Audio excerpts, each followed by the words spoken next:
कभी किसी मोटर पर लगी उस छोटी सी मेटल प्लेट को देखकर सोचा है कि उसमें क्या राज छिपे हो सकते हैं? आज हम उसी कोड को क्रैक करने वाले हैं।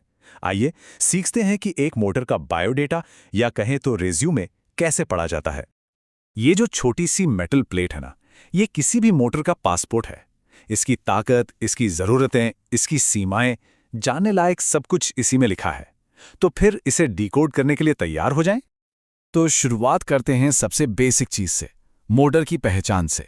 भाई, जैसे इंसानों की बात होती है, सबसे पहले तो यही जानना जरूरी है ना कि हम आखिर बात किसकी कर रहे हैं। तो सबसे पहले है इसे बनाने वाली कंपनी सीमेंस। ये एक एसी इंडक्शन मोटर है, इंडस्ट्री में सबसे ज्यादा इस्तेमाल होने वाली मोटरों में से एक। और ये जो ऑर्डर नंबर देख रहे हैं, ये समझ लीजिए कि इस मोटर का यूनिक आईडी कार्ड है। कभी कोई पार्ट बदलना हो, सर्विस करानी हो, यही नंबर काम आता है। तो इसे संभाल कर रखना बहुत जरूरी है। तो ठीक है, अब इसका नाम पता तो हमें मालूम चल गया। अब देखते हैं कि इससे कह सकते हैं जिंदा रहने के लिए क्या चाहिए। मतलब इसे चलाने के लिए आखिर किस तरह की इलेक्ट्रिकल एनर्जी की जरूरत पड़ती है। देखिए, इस मोटर को चाहिए 415 वोल्ट की सप्लाई, और वो भी डेल्टा कनेक्शन में। ये एक 3 फेज मोटर है, मतलब भारी भरकम कामों के लिए बनी है। और 50 हर्ट्ज की फ्रीक्वेंसी, ये तो भारत का स्टैंडर्ड है। इन तीनों का सही मेल होना मोटर की अच्छी परफॉर्मेंस और सेफ्टी दोनों के लिए बहुत जरूरी है। अब जरा इस नंबर पर गौर करते हैं, पावर फैक्टर यानी पीएफ। ये जो 0.82 है, ये हमें बताता है कि मोटर कितनी एफिशिएंसी से बिजली को मैकेनिकल काम में बदल रही है। और यकीन मानिए, ये एक बहुत ही अहम आंकड़ा है। इसका सीधा असर बिजली के बिल पर और पूरे इलेक्ट्रिकल सिस्टम के डिजाइन पर भी पड़ता है। नेम प्लेट पर इतने सारे नंबर हैं, पर क्या इन पर आंख मूंद कर भरोसा कर सकते हैं? चलिए काम करते हैं, करंट रेटिंग को थ्योरी से क्रॉस चेक करके देखते हैं। इस तरह की 3 फेज मोटर के लिए एक स्टैंडर्ड फॉर्मूला इस्तेमाल होता है। तो चलिए नेम प्लेट से वैल्यूज उठाते हैं। पावर हो गई 30,000 वॉट, वोल्टेज 415, एफिशिएंसी 86%, मतलब 0.86, और पावर फैक्टर 0.82। अब इन सबको फॉर्मूले में डालते हैं। और सच कहूं तो ये देखना वाकई मजेदार होता है कि कैसे थ्योरी और प्रैक्टिकल एक साथ मिलकर काम करते हैं। और ये रहा नतीजा। हमारी कैलकुलेशन से आया है लगभग 51.8 एम्पियर। और नेम प्लेट पर क्या लिखा है? 52 एम्पियर, मतलब एकदम सटीक। इससे ये बात तो पक्की हो जाती है कि नेम प्लेट पर दिया गया डेटा कितना भरोसेमंद है। तो हमने ये तो देख लिया कि ये मोटर खाती क्या है, मतलब इसे पावर कैसे मिलती है। अब बारी है ये पता लगाने की कि ये असल में कर क्या सकती है, इसकी असली ताकत क्या है।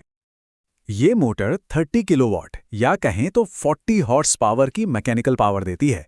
इसकी घूमने की रफ्तार है 1500 आरपीएम, यानी 1 मिनट में पूरे 1500 चक्कर। और एक मजेदार बात बताऊं, मोटर्स की दुनिया में एक सीधा सा नियम चलता है, जितने कम पोल्स होंगे उतनी ही ज्यादा स्पीड मिलेगी। इसका ड्यूटी टाइप है S1, जिसका मतलब है कंटिन्यूअस ड्यूटी।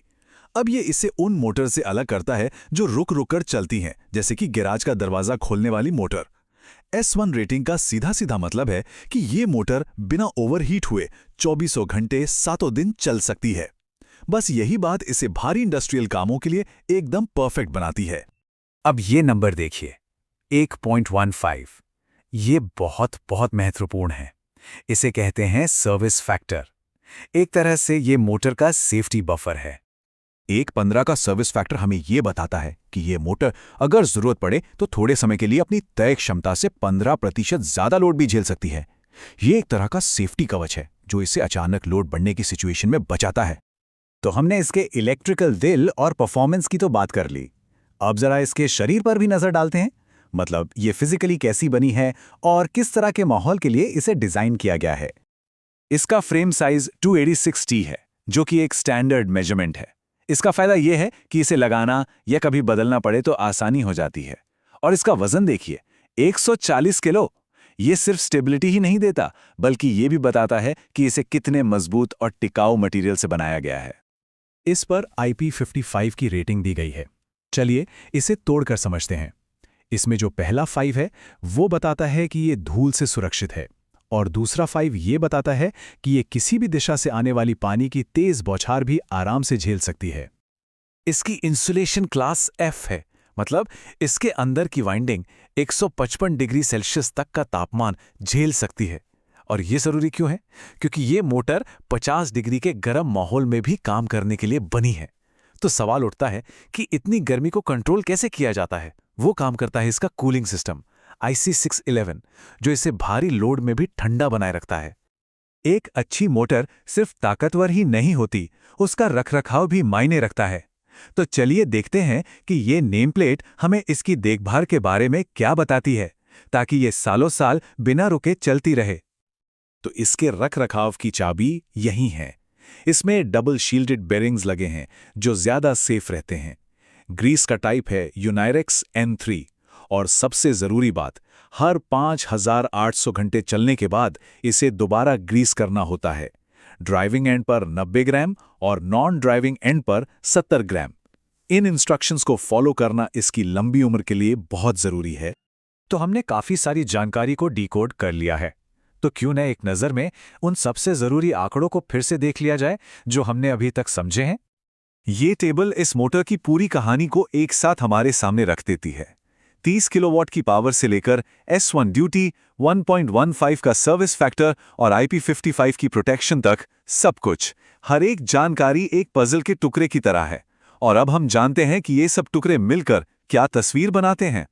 तो अब किसी भी मोटर की नेम प्लेट सिर्फ कुछ नंबरों का खेल नहीं है, बल्कि ये एक पूरी कहानी है जिसे अब पढ़ा जा सकता है। सवाल ये है कि अगली नेम प्लेट जो किसी के भी सामने आएगी, वो कौन सी कहानी सुनाएगी।